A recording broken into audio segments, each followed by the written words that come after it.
ও দরিয়ার পানি তোর মতলব জানি, পানির পানি তুই দুষ্টরে জানি। 1 নম্বর হিরো হিসাবে কাস্টিং দিব সাকিব খান। দ্বিতীয় হিরো হিসাবে কাস্টিং দেব মানে আমাদের সম্মানিত মহামান্য রাষ্ট্রপতির সুযোগ্য সুসন্তান আফগান খান রনি স্যারকে। আমি দেখছি ছবির নাম হিংসা প্রতিহিংসা। আলেকজান্ডার হলো মেন নায়ক, বোকালে হোসেন পরিচালিত, আমি অ্যাক্টিং করছি, হাইট করছি। সেই জায়গায় হলো আর সাকিব ভাই হলো দ্বিতীয় নায়ক, সেকেন্ড হিরোর কাজ করছে, এটাও দেখছি। এবং অনেক ছবিতে আলেক ভাইয়ের সঙ্গে করছি। তখনকার আলেক ভাইয়ের সময়ে একটা ছবিতে 4-5 জন নায়ক মিলে কাজ করতো এবং ছবি হিট হতো। কিন্তু বর্তমান দেখতেছি শুধু এক সাকিব খানের সাথে 2-3টে নায়ক যদি থাকতো তাহলে মনে করেন ছবি হিট হতো, আরো হিট হতো, আরো ব্যবসা করতো। চিত্রনায়ক মানে সুপারস্টার সাকিব খানকে আমি বলবো, কিং খানকে বলবো যে আপনি একা না, সাথে আরো 2-3 জন নায়ক নিয়ে কাজ করেন, ঠিক আছে? তাহলে ছবি আরো দর্শক আরো দেখবে, ছবি হলমুখী হবে। এবং শুধু আপনি একাই করে যাবেন, আলেকজান্ডার খারাপ কথা বলেনি, একাই আপনি করে যাবেন, একার উপরে ছবি করে যাবেন তা না, আরো 2-3টা নায়ক আপনার সাথে নিয়ে আপনি কাজ করেন, ছবি হিট হোক। এবং ছবি আগে যেভাবে 1100-1200 হল ছিল, আবার হল 1300-1400-1500 হল সারা বাংলাদেশ। Thank you. এটা কি এক সাকিবের দ্বারা সম্ভব? এক সাকিবের দ্বারা কি আপাতত সম্ভব। উনি যদি 2-3টে হিরোজন সাথে নিয়ে কাজ করে তাই সম্ভব না। গল্প যে মানে কাহিনী লেখে, আমি প্রযোজক, আমি কাহিনীকারকে আমি বলতে পারবো যে গল্পটা এইভাবে লেখেন যে গল্পে 2-3-4 জন নায়ক হিরো কাস্টিং মানে কাজ করতে পারে। এটা হলো আমি প্রযোজকের উপরে মানে কাহিনীকারকে বলতে পারো।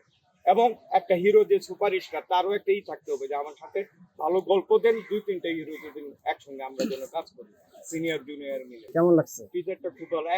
দেখছি যে সঞ্জয় দত্ত বলে মানে ভিলেনের চরিত্রে অভিনয় করছে। এটা খুব মানে খুশির বিষয় যে তুফানের মতো তুফান যদি হয়ে আসে। আগে তুফানে অভিনয় করছিল মোহাম্মদ কলি, ও দরিয়ার পানি তোর মতলব জানি, পানির পানি তুই দুষ্টরে জানি। হ্যাঁ, এই গানটা আজ পর্যন্ত মানে সবার মুখেই আছে। এই তুফানের মতো নিয়ে আসুক, আর তুফানের গতি তো ঝড়ের মতো হলে ঢুকে দর্শক ছবি দেখে ছবিটির জন্য সুপার ডুপার হিট হয়, এই আশা কামনা। আমার তো মানে আমার ইচ্ছা ছিল, আবুল ভাই যখন জীবিত ছিল, আমার মানে কাজিন চাচাতো ভাই, সে বলছে যে একটা ছবি বানা, যা টাকা লাগে আমি দিব, ঠিক আছে বলছি। সেই সময় তো আমি বুঝি না যে ছবি নির্মাণ করা কিরকম, এখন তো বুঝি। ইকবাল মামা, তারপর 2-3 জন আমার খোস্ত ভাই যারা আছে, লিটন ভাই, এদের সাথে তো ঘুরে বুঝি যে ছবি নির্মাণ করলে আসল ব্যবসা করা যাবে।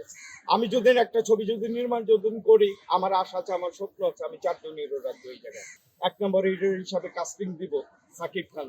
দ্বিতীয় হিরো হিসাবে কাস্টিং দেবো মানে আমাদের সম্মানিত মহামান্য রাষ্ট্রপতির সুযোগ্য সুসন্তান আফগান খান রনি স্যারকে। দ্বিতীয় নায়ক থাকে ইকবাল, এই প্রযোজক ইকবাল। দেখেন স্মার্ট, মানে হেরোকে নায়ক হিসেবে নিয়ে আসবেন, চেহারাটা কি নায়কের মতন, তাকে খারাপ করে নায়ক, কিন্তু অরিজিনাল নায়ক কিন্তু ইকবাল।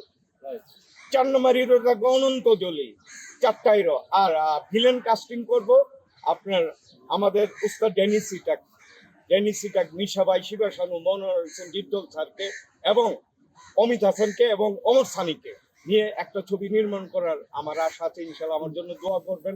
3.5 কোটি টাকা। 3.5 কোটি টাকা।